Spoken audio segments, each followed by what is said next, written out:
Oh, that's neat. There's one with a picture down here. We gotta go take a look at that one.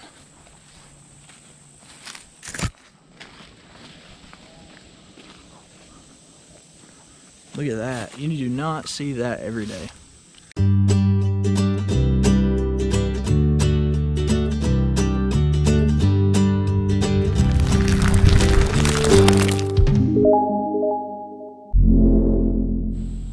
Alright guys, I'm going to take y'all along this little bit of a venture into this abandoned cemetery. This is actually a well-known cemetery that has a lot of prominent people in it from the Birmingham, Inslee, and Pratt City area. This is the Fraternal Cemetery, and there's actually a gentleman here that is attempting to try to cut the grass. He is alone, all by himself with his personal mower, trying to keep up with it. He's having a really hard time. This is a massive cemetery that's been abandoned for a very, very long time. Fraternal Greenwood Foley Cemetery Preservation Society. It's on Facebook. Gotcha.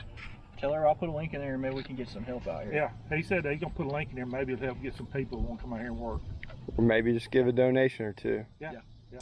It would take an army to try to bring this back, but he at least keeps the roads nice and cut for people to come in and see certain graves.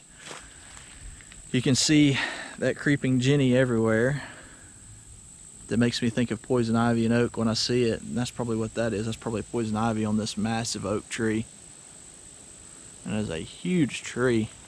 Let's take a look at a couple of these headstones. I know that there's actually members of the Caraway family, which the Caraway Hospital is pretty prominent.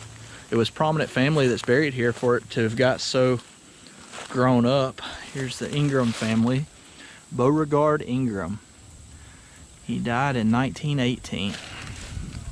So that's a Lillian. Yeah, Lilliam, excuse me, Ingram. Died in 1916. These look like these may have been replaced at some point. Boubier, Mary Boubier, died in 1921. This is actually a older headstone right here.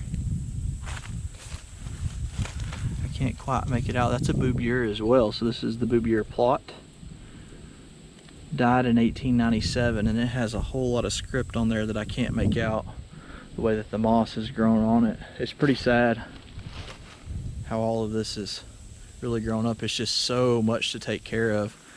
I'm not sure if the church was disbanded or what happened for it to get into this state, but it is pretty sad. There is a couple of graveyard groups in Alabama that I may post this in and see if they're able to help clean this. I've only got about 15 minutes today.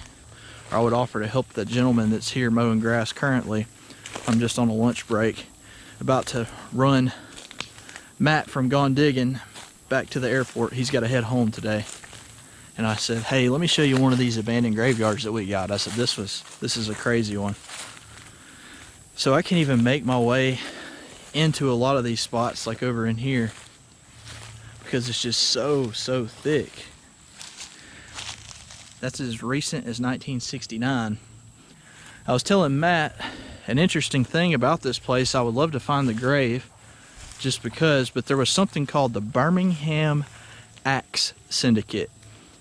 There was an axe murderer in 1920 that, or around 1920, I don't know the exact year, it might have been 21 or 22, that actually was a serial murderer with an axe. And they say that it was a group of people, but I don't know that that was ever proven.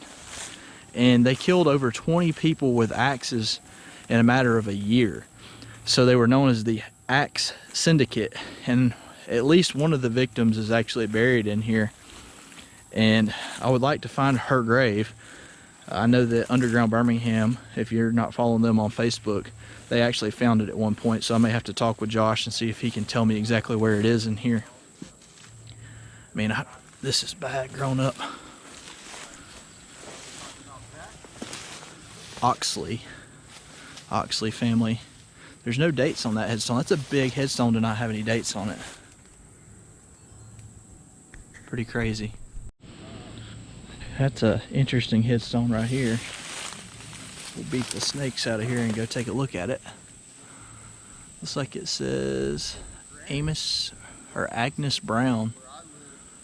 Born in 1847, died in 1923. That's a very, very nice headstone. There again, there's just headstones just scattered through here that we can't even get to. Got Matt crawling through the woods over there.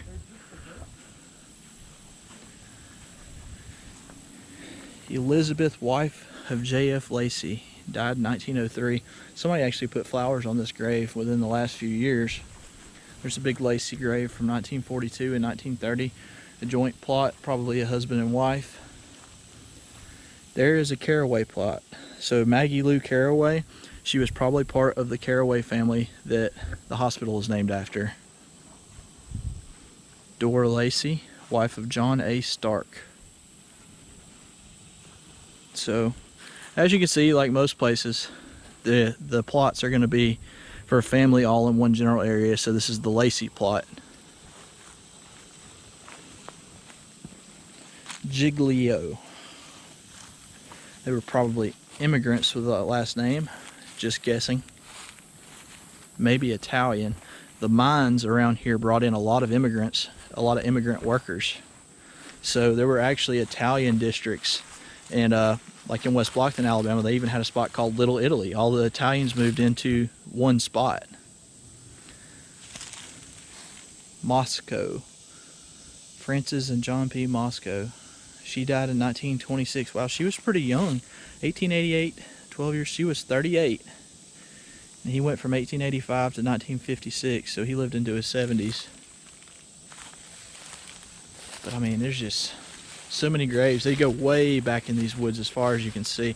Oh, that's neat. There's one with a picture down here. We've got to go take a look at that one.